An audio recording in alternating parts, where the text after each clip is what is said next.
Bonjour chers frères et sœurs, je vous salue, vous qui aimez l'histoire. Alors nous allons poursuivre la série de vidéos sur le livre des morts des anciens Égyptiens. Alors je vous ai dit que pour cet ouvrage,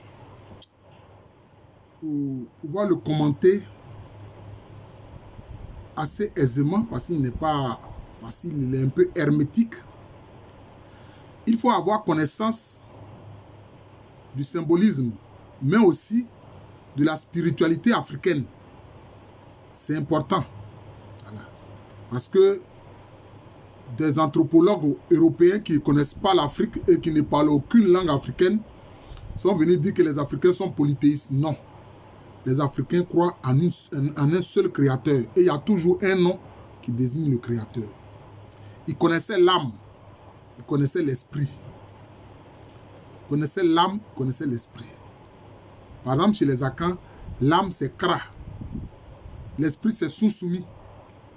Et on voit que chez les anciens Égyptiens, l'esprit c'est Ka, l'âme c'est Ba.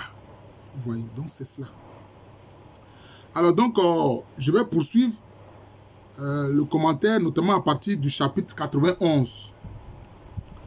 Alors, chaque fois on met formule, je préfère dire parole sacrée. Parole sacrée pour éviter à l'âme d'être tenue prisonnière dans l'empire des morts. Vous voyez. C'est-à-dire que pour eux, il faut que l'âme soit libre. Vous voyez. Il ne faut pas que l'âme du défunt là soit prisonnière. Et c'est pour ça qu'en Afrique, un peu partout, différents peuples faisaient des rites et des rituels quand les personnes décédaient, pour que les âmes soient libres. Il y avait notamment une eau, un cours d'eau assez symbolique qu'ils devaient traverser. Et pour cela, il leur fallait de l'or, de la poudre d'or, pour pouvoir traverser ce cours d'eau-là. Vous voyez. Donc c'est ça. Alors donc je lis et je fais en même temps le commentaire. Qu'ils disent, ô l'élevé, qu'il soit adoré, dont la renommée est grande, âme grande de prestige, qui donne la teneur, qui donne la terreur de lui au Dieu, bon, entre guillemets, étant apparu sur son grand trône. C'est donc qui donne la terreur au Nétérou. Maintenant, on dit quoi? La grande âme. La grande âme, c'est quoi? C'est l'âme universelle. C'est l'âme de Dieu lui-même. C'est pour ça que chez les peuples Akans, par exemple, le peuple Akan le plus connu, c'est le peuple Ashanti qui dit que, les Akans disent que le créateur là, Nyame, le créateur, il a une âme et il a un esprit. Si bien que tout ce qu'il a créé dans l'univers a une âme et un esprit. Alors donc quand on dit ici, grande âme, c'est l'âme de Dieu. C'est à l'âme de Dieu qu'on fait allusion. Et on le voit, par exemple, chez les peuples amérindiens, hein, notamment ceux qui étaient dans la partie de l'Amérique Nord. Comment ils appellent Dieu? Ils l'appellent le grand Manitou. Le grand Manitou, c'est-à-dire le grand esprit. Donc, ils appellent Dieu le créateur, ils l'appellent grand esprit, le grand Manitou. C'est ça. Vous voyez? Donc, c'est la grande âme, c'est Dieu lui-même. Devant qui tous les attributs divins et toutes les personnes angélisées et tous les esprits tremblent. Hein? Il donne la terreur de lui au Dieu, étant apparu sur son grand trône, c'est-à-dire à tous les esprits, y compris même les Nétérous, parce qu'il est assis sur son grand trône. Pourquoi? Quand il est assis sur son grand trône, c'est pourquoi? C'est pour exercer la seigneurie.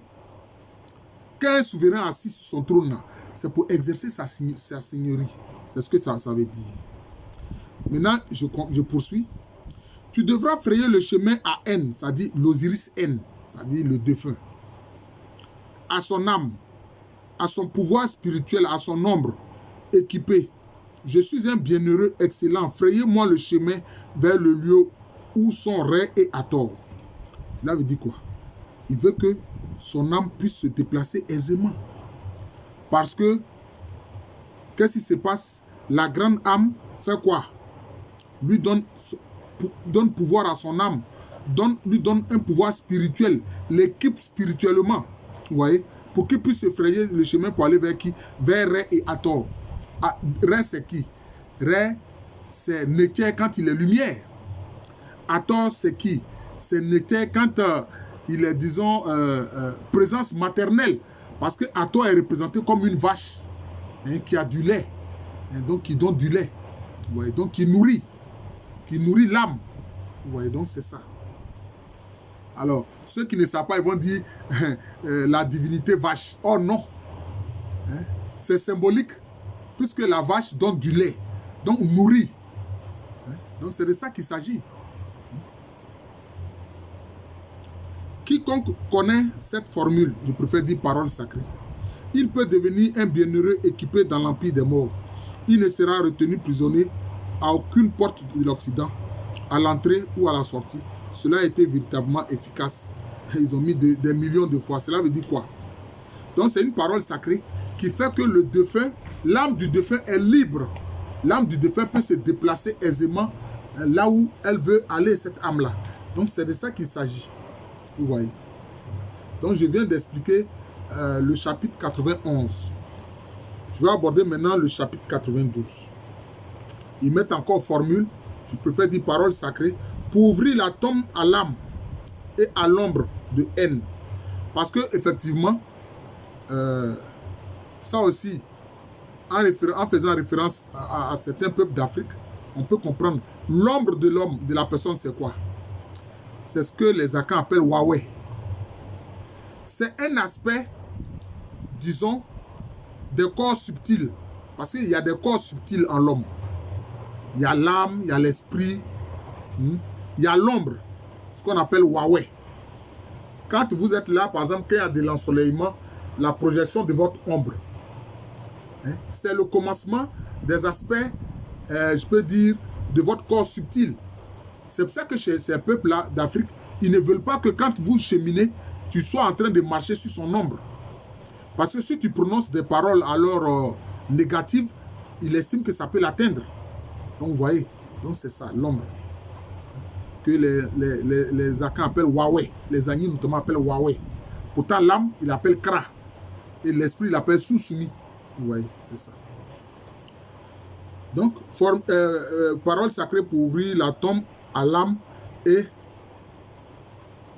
à l'ombre de haine, c'est-à-dire l'Osiris haine, afin qu'il sorte au jour et ait l'usage de ses jambes. C'est-à-dire qu'il puisse être libre, qu'il ne soit pas retenu dans la tombe et qu'il puisse se déplacer. Avoir l'usage de ses jambes, cela veut dire c'est pouvoir se déplacer.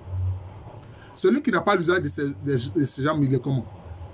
Il est fixe, il ne peut pas bouger. Voilà, c'est ce qu'il faut comprendre. Ouvre et referme, endormi, ouvre et referme à mon âme, d'après les ordres. Hey Dorus, amène-moi avec toi, que je fixe la beauté que tu es au front de Ré. Oh, toi qui allonges le pas et étends les jambes, fraye-moi le chemin grand, car mes chairs sont bien conservées. Cela veut dire quoi? C'est-à-dire que même pour eux, là, les anciens Égyptiens, là, même le corps là est important. Il dit son corps est bien conservé, c'est-à-dire quoi? Il a été momifié. Son corps est conservé. Est-ce que les Caucasiens ils conservaient le corps? Ils incinéraient le corps. Voilà les faits. Vous voyez? Donc c'est ça. Il parle de son corps bien conservé, c'est-à-dire que son corps a été momifié, conservé. Voilà, c'est ça. Maintenant, quand il dit quoi? Quand il dit ceci, que l'on ouvre la tombe et que son âme et son homme puissent se déplacer parce qu'il a l'usage des jambes, qu'il puisse se déplacer. Maintenant, il parle de quoi? L'œil d'Horus, c'est quoi? L'œil d'Horus, c'est l'œil de la providence. C'est l'œil de la providence. C'est vrai. Certes, a endommagé un œil d'Horus, mais l'autre œil est là, qui est devenu l'œil de la providence. Alors, il dit que cet œil, que l'œil de la providence suit hors d'Horus, justement, le conduise vers la beauté qui est au front de Ré. Mais en fait, la beauté qui est au front de Ré, c'est qui? La beauté qui est au front de Ré, c'est qui? En fait, c'est Horus. C'est Horus. Pour que, comme il dit là, ses pas, ses jambes, etc., puissent être libres parce que aussi son corps est conservé parce qu'il a été momifié. Et maintenant, qu'est-ce qu'il fait? Il va s'identifier maintenant à Horus. Ouais. Qui est un homme parfait comme son père Osiris. Je suis Horus qui a porté secours à son père qui est Osiris. Je suis celui qui a été amené à son père, celui qui a été amené à sa mère, c'est-à-dire il a été amené à Osiris Uzi, il a été amené à Iset sa mère ou à Set, c'est ça. Comme son soutien, c'est-à-dire que lui, il est comme une consolation pour son père et sa mère, c'est ça. Il est une consolation pour son père Osiris, il est une consolation pour sa mère Iset ou Aset. C'est de ça qu'il s'agit. Ouvre le chemin à celui qui a l'usage de ses jambes, voilà, qui peut se déplacer, afin qu'il voie le grand Dieu à l'intérieur de la barque le jour où l'on fait l'examen des âmes, étant en tête de liste dans le compte des années. Le grand Dieu qui est à l'intérieur de la barque, c'est qui? C'est Ré. C'est Ré, simplement. C'est Ré. Viens, prends-moi mon âme, aide Horus, pour qu'elle fixe la parure que tu es au front de Ré. J'avais dit Osiris au front de Ré. C'est-à-dire Osiris qui est aussi un homme parfait comme son père Osiris. Horus qui est un homme parfait comme son père Osiris et qui est au front de Dieu, au front de Ré. Quand Dieu, quand il est lumière, militaire quand il est lumière. Donc c'est ça. Parce qu'il est dit que la fierté de Dieu, c'est l'homme vivant. C'est l'homme vivant. Voilà. Quand l'aube montera vers vous, gardien d'Osiris, ne retenez pas prisonnière mon âme. La liberté de l'âme, toujours il insiste là-dessus. Ne gardez pas mon ombre. Que le chemin soit frayé à mon âme, mon ombre. Qu'elle puisse voir le grand Dieu à l'intérieur de la chapelle, le jour où l'on fait l'examen des âmes et qu'elle puisse, répéter mes paroles à Osiris. L'examen des âmes, c'est quoi? C'est quand Osiris, l'homme parfait, juge les âmes des défunts. Et c'est où? C'est dans la salle des deux maths. C'est dans la salle des deux maths. C'est-à-dire quand on dit la salle des deux maths, ça renvoie à quoi? À la vérité et à la justice. C'est ça qu'il faut comprendre. Et qu'il dit que ces paroles, ce qu'il dit là, puissent être répétées à Osiris. Ceux au siège mystérieux, les gardiens des membres d'Osiris, ceux qui gardent les bienheureux, ceux qui tiennent enfermés les ombres des morts, ceux qui pourraient me faire du mal, qu'ils ne me fassent pas de mal. Va, toi qui étais éloigné à ton cas, pour qu'il soit avec toi, mon âme. Tu ne seras pas gardé par des préposés aux membres d'Osiris, les gardiens des hommes des morts. Tu ne seras pas tenu éloigné par le ciel, pas plus que tu ne seras retenu prisonnier par la terre. Tu ne seras pas parmi ces génies hostiles, c'est-à-dire ces esprits hostiles. Donc il dit quoi? Tout ce qu'il dit là, c'est en vue de la liberté de mouvement de son âme, pour que son âme ne soit pas retenue captive. C'est tout. Et que son cas aussi, son esprit soit libre. Donc il veut que son bas soit libre, il veut que son cas, son esprit soit libre. Son bas, c'est son âme, son cas, c'est son esprit, et même son ombre. Voilà, donc c'est cela. Cette liberté-là. Et qu'il ne veut pas que des personnes hostiles retiennent son âme. Ces personnes hostiles-là, c'est quoi? Ce sont tous les septiens. Tous ceux qui travaillent avec l'esprit du mal et qui sont des esprits du mauvais. Voilà. Ou aussi le serpent Apophis. Voilà, donc c'est cela. C'est de tout cela qui parle pour qu'il soit protégé de tout cela, pour que son âme puisse se déplacer comme il veut, comme elle veut. Tu es quelqu'un qui a l'usage de ses jambes, voilà, la liberté de mouvement. Toi qui es loin de ton corps, en présence de la terre. Loin de son corps, ça dit quoi? Il parle de son âme. C'est pour ça qu'on représente, les anciens Égyptiens représentaient l'âme comme un homme qui a des ailes d'oiseau. Parce que l'âme s'élève. L'âme s'élève. Reculer à l'intérieur, gardien des membres d'Osiris. Voilà. Donc cela veut dire quoi? Donc son âme est libre, peut se déplacer en présence même de la terre. Il parle de quoi? C'est de la terre en tant que principe. C'est-à-dire l'esprit de la terre. Geb. Voilà. Geb. Il est éloigné de son corps, mais son corps est quand même bien conservé. Parce qu'il a été momifié. Il a dit, d'ailleurs, dans une autre phrase. Voilà. C'est ça. Maintenant, nous allons passer à... Bon, vous voyez cette image ici, là, par exemple. Bon, je vais essayer de montrer l'image, hein, et puis en faire le commentaire. Vous voyez? Vous voyez ici, la personne qui est peinte en noir, là, c'est l'ombre. Maintenant, au-dessus de lui, c'est quoi? C'est son bas, c'est-à-dire son âme, qui est représentée avec une tête humaine, avec maintenant le reste, un corps d'oiseau. C'est-à-dire que l'âme peut s'élever. Vous voyez. Maintenant, ce qui est derrière l'ombre de la personne, c'est quoi? C'est le temple. Vous voyez, c'est le temple. Et ce qui est au-dessus, c'est quoi? C'est un rayonnement de lumière. Ça représente un rayonnement de lumière. Vous voyez. Le temple, lieu du rayonnement de lumière, l'ombre du défunt, et puis maintenant, son âme qui s'élève. Vous voyez. Voilà. Bon, maintenant, je vais faire le commentaire du chapitre 93. Donc, on va faire le commentaire du chapitre 93 et puis nous arrêter au chapitre 94 dont nous allons aussi faire le commentaire. Alors, chapitre 93. Formule pour éviter que N, c'est-à-dire l'Osiris N, soit transporté en barque vers l'Orient dans l'Empire des morts.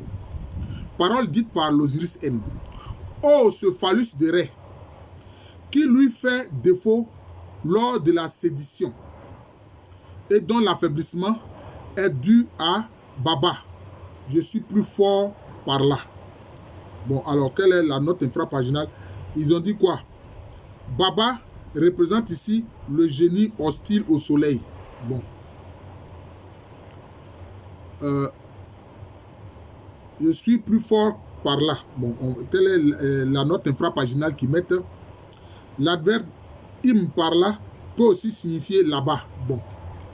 Moi, je trouve que ce n'est pas assez clair. En fait, en général, c'est du phallus d'Osiris qu'on parle. Ici, on parle du phallus de Ré. Je vais expliquer. Parce que Osiris, quand il a été assassiné par son frère, l'esprit du mal, Seth, son corps a été découpé. Et puis son phallus n'a pas été retrouvé. Il a fallu reconstituer son phallus. Mais quand on parle ici du phallus de Ré, cela veut dire quoi? C'est le principe qui engendre. Parce que l'être masculin, lui, il engendre. Vous voyez, l'être masculin, là, lui, il engendre. Alors que l'être féminin conçoit. L'être féminin, lui, conçoit. La personne féminine conçoit. La personne masculine engendre. On voit ça même dans la religion chrétienne. On dit Jésus a engendré par le Père, mais il a été conçu de l'Esprit Saint, né de la Vierge Marie. Ici, je ne fais pas de prosélytisme. Ainsi, ma chaîne là, je ne fais pas de prosélytisme. J'ai une autre chaîne pour ça, qui s'appelle Jean de l'amour de Jésus sur YouTube. Donc, c'est de ça qu'il s'agit. C'est l'engendrement. Là, ici, il fait appel à l'engendrement de Ré. Parce que Ré, avec son phallus, engendre. Voilà, il engendre. Voilà. Bon, quand on parle ici, donc l'affaiblissement est dû à Baba. Baba, c'est quoi? Et il pense que c'est un esprit hostile à la lumière. Non. C'est l'ombre que projette la lumière. Parce que là où il y a la lumière, il y a forcément une ombre qui est projetée. C'est ça qui est Baba en fait. Ce n'est pas hostile à la lumière. Ce n'est pas hostile à la lumière. Et il dit quoi? Je suis plus fort par là. Il est non seulement plus fort par la présence du phallus de Ré qui engendre, mais aussi par dont l'affaiblissement est dû à Baba. Bon, cela veut dire quoi? Ça veut dire que les ombres aussi tempèrent le trop fort rayonnement de lumière. Parce que quand le rayonnement de lumière aussi est trop fort, on ne peut pas supporter. Oui, on ne peut pas supporter. Donc, quand c'est comme ça, il faut aussi une ombre. Une ombre. C'est de ça qu'il s'agit. Voilà. Ici, qu'est-ce qu'il dit encore? Si donc je suis transporté, si je suis amené vers l'Orient contre mon gré. Voilà. Il dit qu'il ne veut pas qu'on le transporte même vers l'Orient contre son gré. Il faut qu'il puisse avoir la liberté de mouvement. Oui. Alors j'avalerai ce phallus de Ré, la tête d'Osiris, quand je serai mené au champ d'abattage des dieux. Il dit quoi? Qu'il va avaler le phallus de Ré. Cela veut dire quoi? C'est-à-dire qu'il va s'approprier par un moyen eucharistique la puissance d'engendrement de Ré. La puissance d'engendrement de Ré. C'est de ça qu'il s'agit. Il dit quoi? Alors j'avalerai ce phallus de Ré, la tête d'Osiris, quand je serai mené au champ d'abattage des dieux, afin qu'ils se nourrissent de moi. Cela veut dire quoi? même la tête d'Osiris, les pensées d'Osiris, il va se les approprier. Vous voyez? Donc la méthode eucharistique, c'est ça. Hein? Le fait de manger le corps de la divinité. Le fait de manger le corps de la divinité. C'est ça. Alors je frapperai les cornes de Kéfri et des blessures seront causées à l'œil d'Atoum, destructeur. Aussitôt que je serai saisi, aussitôt que je serai amené vers l'Orient, aussitôt que l'on fera de moi la fête des ennemis, aussitôt que l'on fera de moi le massacre. Cela veut dire quoi? En fait, il dit que lui, il veut éviter d'aller au lieu de l'abattage. Le lieu de l'abattage, c'est quoi? C'est le lieu où les gens qui sont injustes sont sanctionnés. Voilà. Où les gens injustes sont sanctionnés. Vous voyez? Et que même l'œil d'Atoum, le puissant, ne va pas avoir des conséquences sur lui. Vous voyez, il ne va pas avoir de conséquences sur lui. Hein? C'est cela. Pour que, n'est-ce pas, ses ennemis ne puissent pas se réjouir. Ne puissent pas se réjouir. Alors, dernier chapitre que je vais commenter, c'est le chapitre 94. Formule pour obtenir, bon, je dirais parole sacrée, le godet et la palette de scribe. Formule dite par l'Osiris N. Oh, le grand, celui qui voit son père le proposer au livre de Thoth. Me voici venu en bienheureux, animé, puissant et équipé des écrits de Thoth. Cela veut dire quoi?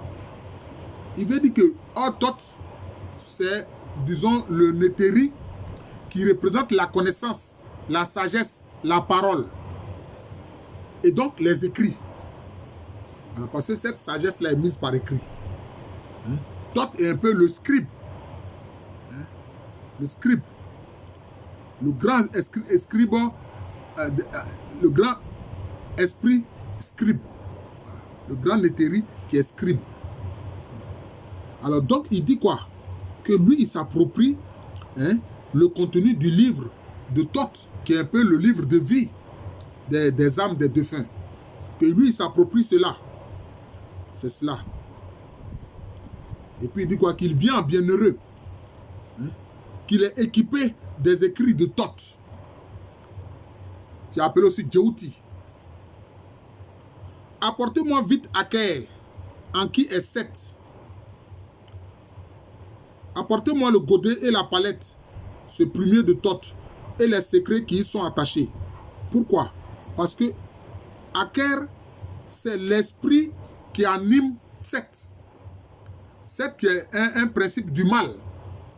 Et c'est la conscience mauvaise en Seth là, qu'on appelle Aker. Et il dit quoi?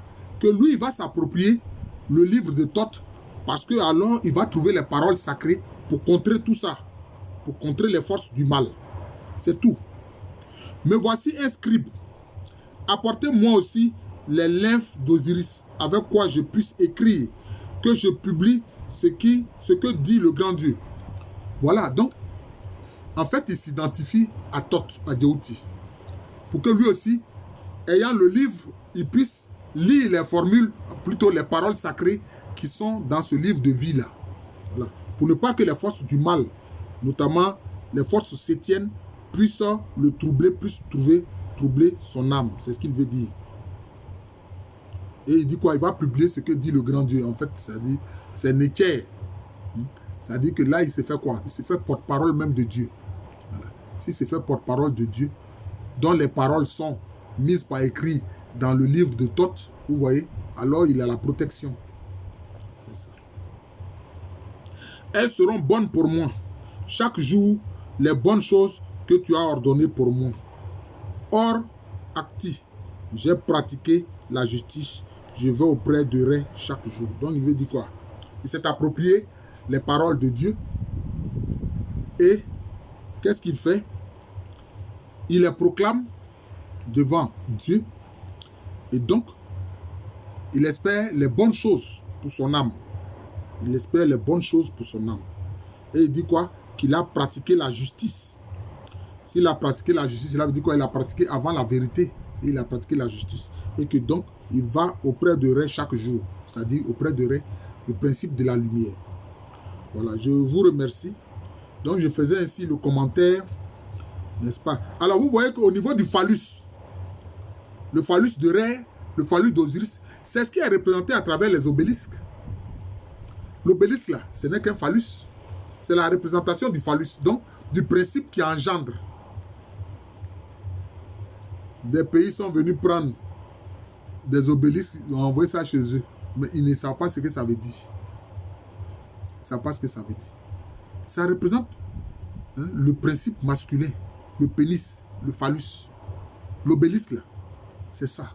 C'est le phallus de l'être masculin qui engendre, qui donne la sémence, qui est accueilli maintenant par quoi? Par le principe féminin, pour produire la vie. Donc c'est de ça qu'il s'agit. Voilà. Je vous remercie.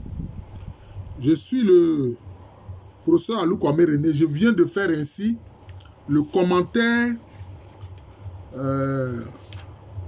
du chapitre 91 jusqu'au chapitre 94 du livre des morts des anciens Égyptiens. J'enseigne à l'université Félix Houphouët-Boigny, une université qui est à Abidjan, c'est en Côte d'Ivoire, un pays situé en Afrique de l'Ouest. Merci encore et bonne journée à tous.